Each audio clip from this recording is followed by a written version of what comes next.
because this is so wrong, it's unscientific, it's dangerous at every level. As you say, once the cold, dark nights start with it, the suicide level will for sure outstrip the deaths of very vulnerable people who are the ones who need protecting, nobody else.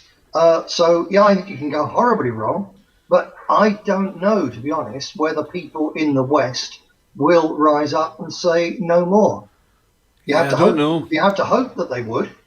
You would Uh, hope so. You would but hope there's so. still not a single political party in the West that's really positioning itself and saying this has to stop and it has to stop now. There are still people who believe it, and there are many people who just sort of seem to have given up. It's really strange. I can't believe any time in human history that people would have accepted what they've just done to us.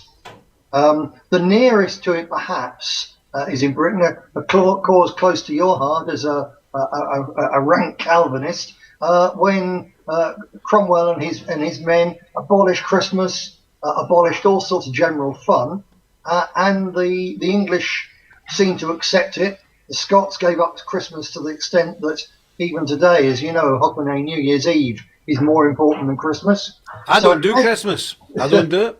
Yeah. so you don't do it. So it has been done once before, but at the end of it in 1660, there was a huge rejection of that by many ordinary English people, who then went promptly the other way with King Charles II and went into a period of gross debauchery.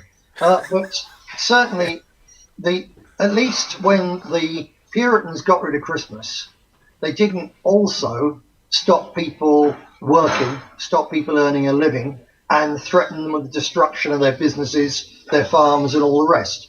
So you can understand people were Yeah. accepting clamped down on one area of their lives which didn't affect the others. Whereas Yeah. this thing is affecting every single aspect of our life. I mean, even saying to people, and they're pushing it, you've seen it now very hard now in Britain. I'm not so sure about in the States. They're really saying and starting to press people that if you're not wearing a mask outside, you are endangering other people. You are very selfish. You are not Yeah. doing civic duty. So they're pushing really hard to make people wear masks.